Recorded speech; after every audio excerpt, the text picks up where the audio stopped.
وإذ قال موسى لقومه يا قوم إنكم ظلمتم أنفسكم باتخاذكم العجل فتوبوا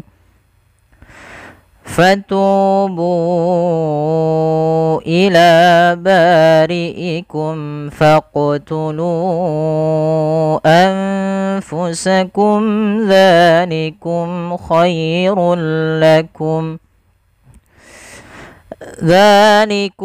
خير لكم عند بارئكم فتاب عليكم إنه هو التواب الرحيم.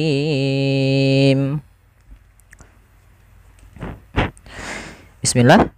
Pada lafal wa idz qala Musa ada yang perlu kita perhatikan di dalam lafal dzal yang berharakat sukun, dan kita harus hati-hati di dalam melafalkannya.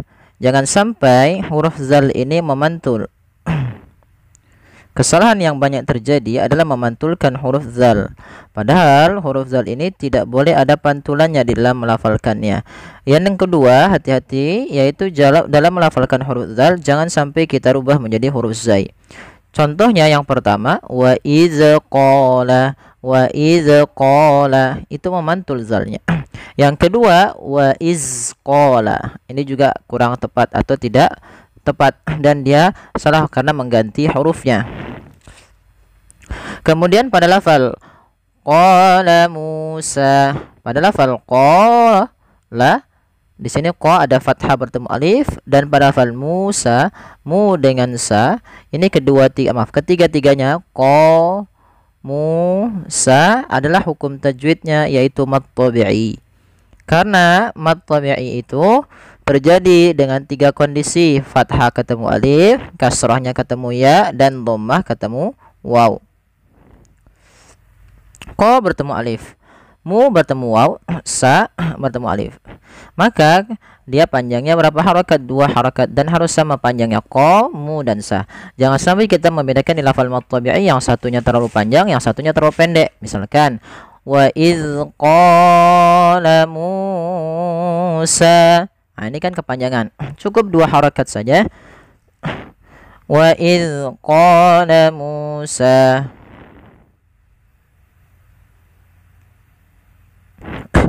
Baik, kita lanjutkan.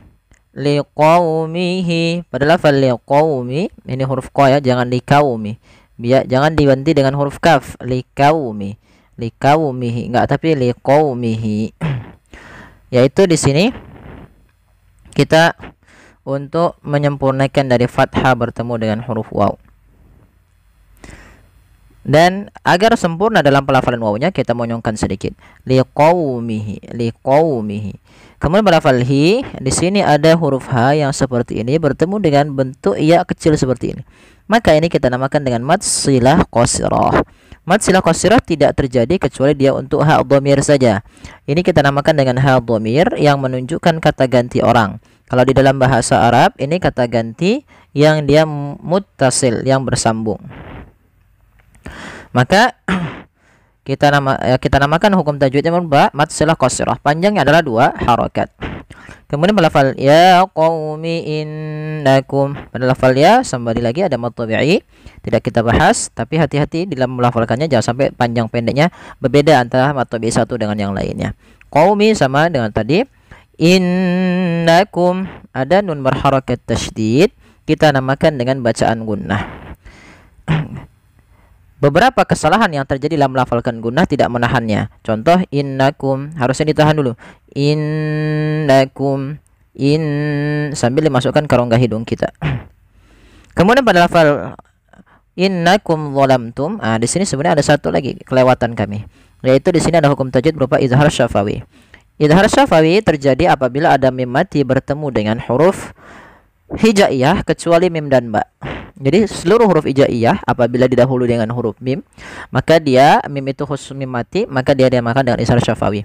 Begitu juga lafal zalamtum, kedua-duanya sama. Mim mati ketemu mim, mim mati ketemu ta, mim mati ketemu dengan alif, ketiga-tiganya Idhar syafawi. Nah, hati-hati dalam pelafalan dho, jangan dibaca dengan zo. Jangan dibaca dengan zo. Karena dia bukan zo. Kalau zo nanti makhrajnya salah. Dho itu makhrajnya sama dengan huruf tha dan huruf zal. Yang dimana cuman yang membedakan adalah sifat huruf daripada huruf dho itu yang dia tebal, yaitu itbaq dengan isti'la. Itbaq itu apa? Melekatnya lidah-lidah kita ke langit-langit atas, dan isti'la adalah pangkal lidah kita terangkat. Maka bagaimana pelakannya? Lo, lo, lo, lo, bukan zo. Innakum zalamtum anfusakum. Kemudian di lafal anfusakum ada bacaan berupa ikhfa. Adanya nun sukun bertemu dengan huruf fa, yang dimana nunnya disamarkan ke huruf fa. Nunnya disamarkan ke huruf fa, jangan diganti. Ya, jangan anfusakum. Pada dasarnya kita baca anfusakum karena ketemu dengan fa, fa-nya disamarkan ke huruf nunnya disamarkan ke huruf fa. Maka anfu sambil ditahan dengan 2 harokat. Kemudian melafalkum bittikhazikumul ijla. Ada lafal mim mati bertemu dengan huruf ba. Maka ini kita namakan dengan ikhfa syafawi, bukan izhar. Ikhfa syafawi terjadi ketika ada huruf mim bertemu dengan huruf ba. Ini kita namakan dengan ikhfa syafawi. Cara membacanya, suara mimnya harus ditahan, tidak sebagaimana izhar yang tidak boleh ditahan suara mimnya. Maka di sini anfusakum bittikhadhi. Nah, seperti itu. Jadi harus kita kita tahan suara mimnya. Kemudian melafal bittikha, ini langsung kata bittikhazikumul ijla. Hati-hati dalam melafal zi-nya, dan di sini ada lafal kha, ada mad tabi'i, fathah bertemu alif. Zikumul ijla. Alif lam pada lafal al ijla ini alif lam qamariyah. Sudah kita bahas ya. Itu alif lam yang kita tulis dan kita baca dengan jelas. Kemudian pada lafal ijla ada bacaan, yaitu bacaan qalqalah. Apa itu qalqalah? Qalqalah pantulan. Maka kesalahan dalam membaca qalqalah itu tidak mantul, teman-teman.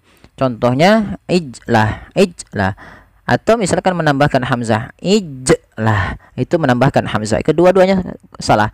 Yang tepat adalah dia membaca qalqalahnya sambil mengalir saja sesuai dengan huruf jalmnya, huruf jimnya. Maka bittikhazikumul ijla fatubu, ijla fatubu. Seperti itu. Kemudian pada lafal fatubu, fa alirkan nafas, karena fa punya sifat huruf hamas, yaitu harus mengalirnya nafas. Jangan dibaca dengan patubu, tapi fatubu dengan f. Kemudian pada lafal tu mad tabi'i, yaitu sudah adanya dhamma bertemu waw. Pada lafal fatubu ila bari'ikum, di sini ada bacaan berupa mad tabi'i yang bertemu dengan hamzah, maka kita namakan hukumnya mad jaiz munfasil. Apa bedanya dengan mad wajib mutasil? Bedanya adalah di posisi hamzah. Apabila posisi hamzah berada di lain kata, ketika adanya mad tabi'i bertemu dengan hamzah, maka ia kita namakan dengan mad jaiz munfasil. Munfasil artinya terpisah, yaitu posisi hamzahnya terpisah daripada katanya, bukan di dalam satu kata. Maka untuk panjang mad wajib mutasil sendiri 4 atau 5 harokat ya teman-teman. Maka pada lafal fatubu kita panjangkan fatubu ila bari'ikum. Seperti itu. Kemudian pada lafal ila bari'ikum sama. Di sini kedua-duanya ada mad tabi'i pada lafal la dan ba. Kemudian dijelaskan pada lafal i. Jangan bari'ikum, tapi ila bari'ikum, bari'ikum. Seperti itu. Kemudian pada lafal mim mati bertemu fa lagi, ada hukum tajwid berupa izhar syafawi, suara mimnya harus jelas. Kemudian pada lafal faqtulu anfusakum, faqtulu ini sama sebagaimana tadi qalqalah. Ada 2 kesalahan, tidak mantul dan menambahkan hamzah. Kemudian pada lafal lu anfusakum, kembali lagi ada mad jaiz munfasil, yaitu adanya mad tabi'i pada lafal lu yang 2 harokat bertemu dengan hamzah pada lain kata, maka wajib kita panjangkan sepanjang 4 harokat atau 5 harokat. Pada lafal anfusakum, yaitu ada hukum tajwid ikhfa sama dengan lafal anfusakum pada yang di atas tadi ya, zalamtum anfusakum, sama menahannya begitu juga dalam lafal ini. Kemudian dzalikum khairul lakum, za hati-hati jangan dibaca zalikum, zalikum jangan, tapi dzalikum, dzalikum. Kemudian pada lafal mim mati bertemu kha, ada di sini sebenarnya ada idhar syafawi lagi. Tadi kami lupa menuliskannya, yaitu di sini. Kemudian pada lafal khairul lakum, di sini kha ketemu dengan huruf ya. Ini ada bacaan lin yang lembut dalam pelafalannya. Kemudian ada tanwin. Nah, di sini ada hukum tajwid baru nih, yaitu adanya tanwin bentuknya seperti ini dengan dua dhammah bertemu dengan huruf lam, maka ini kita namakan dengan idgham bila gunnah. Idgham yaitu memasukkan, bila gunnah tanpa disertai dengan gunnah. Apa yang dimasukkan adalah bunyi suara nun sukun atau tanwinnya. Awalnya khairun, ketika bertemu lam langsung dimasukkan ke huruf lam tanpa ada penahanan. Jadi contoh bagaimana? Khairul lakum, langsung khairul lakum. Kemudian pada lafal mim mati bertemu ain, ini ada idhar syafawi harusnya. Kami kurang kasih panah. Kemudian ainda, ini ikhfa. Ada bacaan ikhfa pada lafal nun sukunnya. Nun sukun ketemu dengan huruf dal itu harus disamarkan kepada makhraj daripada huruf dal. Dal hurufnya, makhrajnya adalah ujung lidah kita bertemu dengan pangkal antara gigi seri atas dan gusi atas, sehingga dia di belakang keduanya. Maka inda ba khairul lakum inda bari'ikum. Ya, ikhfa juga itu membaca di antara izhar dan idgham, harus disamarkan. Kemudian pada lafal bari'ikum fataba alaikum, sama ba mat tabi'i, ri'ikum mim mati bertemu fa, ada tadi sudah kita bahas, yaitu maaf ini salah, bukan ikhfa syafawi, maaf teman-teman. Di sini adalah izhar syafawi. Ya, maaf salah teman-teman. Di sini ada bacaan izhar syafawi. Kemudian fataba alaikum. Padahal ta di sini ada mat tabi'i, yaitu bertemu dengan alif, panjangnya 2 harakat. Kemudian pada lafal alaikum.